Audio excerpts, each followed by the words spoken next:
திருப்பாவை பாசுரம் 17.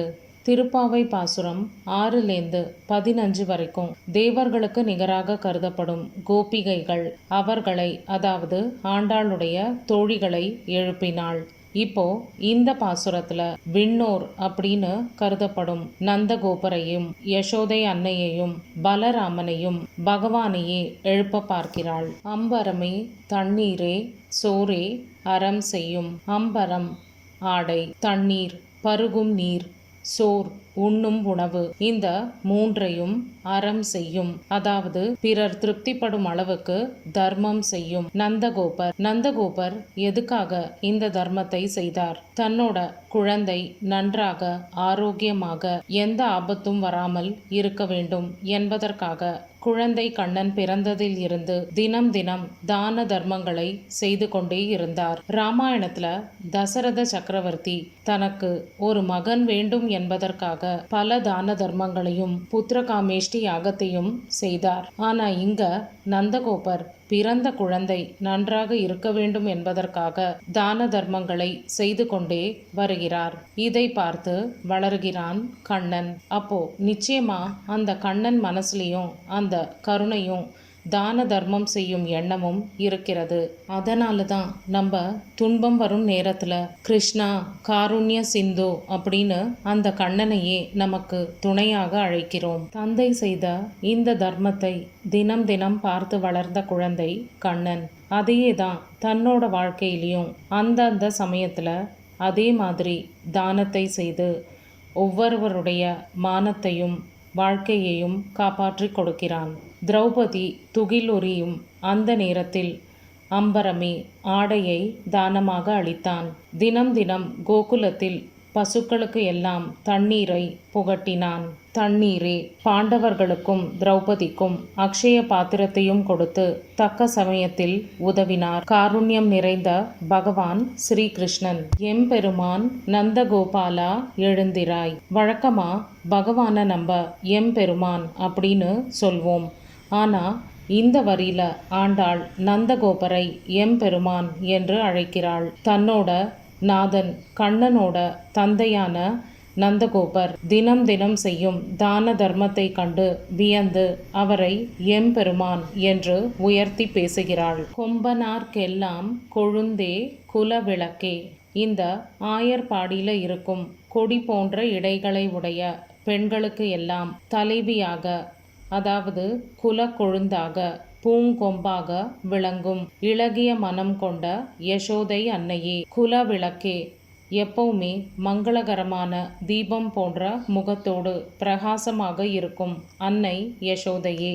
எம்பெருமாட்டி யசோதாய் அறிவுராய். இப்போ எம்பெருமான் அப்படின்னு நந்தகோபரை சொன்ன ஆண்டாள் இந்த வரியில யசோதையை எம்பெருமாட்டி அப்படின்னு பாசத்தோடு அழைக்கிறாள். யசோதை தாயே, நீங்கள் எழ வேண்டும். அம்பரம் ஊடறுத்து ஓங்கி உலகளந்த. அம்பரம் முதல் வரியில பார்த்த அம்பரம் அது ஆடையை குறித்தது. இந்த 5வது வரியில நம்ம பார்க்குற அம்பரம் ஆகாயத்தை குறிக்கின்றது. வாமன அவதாரத்தை போற்றி பாடுகின்றது இந்த பாசுரம். அந்த வானத்தையே கிழித்து மண்ணுக்கும் விண்ணுக்குமாக ஓங்கி வளர்ந்து உலகை அளந்த எம்பெருமானை குறிக்கின்றது. 3வது பாசுரத்திலேயே நம்ம பார்த்தோம். ஆண்டாள் ஒவ்வொரு 10 பாசுரத்திலையும் இந்த உத்தம அவதாரம் அப்படின்னு அவள் போற்றிய வாமன அவதாரத்தை பற்றி பாடுகிறாள். அந்த வரிசையில் 3வது பாசுரத்தில் முதல் 10ல் அந்த வாமன அவதாரத்தை சிறப்பித்து பாடிய ஆண்டாள். இப்போ 2வது 10 இதில் 17வது பாசுரம் இது. அதில் இந்த பாசுரத்தில் அம்பரம் ஊடறுத்து ஓங்கி உலகளந்த உம்பர் கோமானி அப்படின்னு மீண்டும் வாமன அவதாரத்தை சிறப்பித்து பாடுகிறாள். அதே மாதிரி அடுத்த கடைசி 10 அதில் 24வது பாசுரம், அதாவது போற்றி பாசுரம் அப்படின்னு அழைக்கப்படும் அந்த பாசுரத்தில் அன்று இவ்வுலகம் அளந்தாய் அடி போற்றி அப்படின்னு கடைசியாக வாமன அவதாரத்தை இன்னும் ஒரு முறை புகழோடு பேசுகிறாள். ஓரடியால் மண் அளந்து ஈரடியால் விண்ணையும் அளந்து 3ஆம் அடிக்கு எங்கே கால் வைப்பது என்று கேட்டு அந்த மகாபலியின் தலையிலேயே கால் வைத்த வாமனாவதாரம். மகாபலி எவ்வளவு தான தர்மம் செய்தாலும் தேவர்களையே அடக்கி ஒரு கர்வத்தோடு தான் வல்லவன் அப்படிங்கிற ஒரு மமதையில் இருந்தான். அந்த கர்வம் அழிந்தால் மட்டுமே பகவானை அவன் அடைய முடியும் என்பதற்காகவே பகவான் அவனை வாமனனாக ஆட்கொண்டு அவனை கொல்லாமல் அவனோட கர்வத்தை மட்டுமே அழித்தார். உம்பர் கோமானே, உறங்காது எழுந்திராய். தேவர்களோட தலைவனான எங்களோட கண்ணனே, நீ கண் விழித்து எழுந்து வா. நாங்கள் உன்னை பாடி உன்னிடத்தில் இருந்து பறை பெற வந்திருக்கிறோம் அப்படின்னு ஆண்டாள் இங்கே சொல்கிறாள்.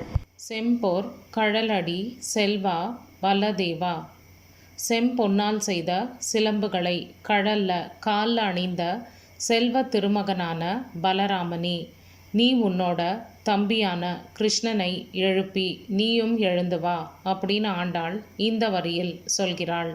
கிருஷ்ணாவதாரத்தில் பலராமனாகவும் ராமாவதாரத்தில் லக்ஷ்மணனாகவும் அந்த பார்க்கடலில் ஆதிசேஷனாகவும் எப்பவுமே பகவானுடன் இருப்பவனே. அம்பரமே தண்ணீரே சோரே அறம் செய்யும் எம்பெருமான் நந்த கோபாலா எழுந்தீராய்.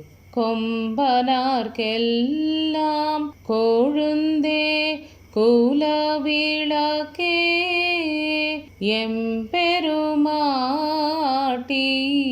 யசோதாயறிவுராய். அம்பரமுடரு தோங்கி உலகளந்த உம்பர் கோமானே, உறங்காதெழுந்தீராய். செம்போர் கழலடி செல்வா பலதேவா. உம்பியும் நீயும் உறங்கேலோரெம்பாவாய்.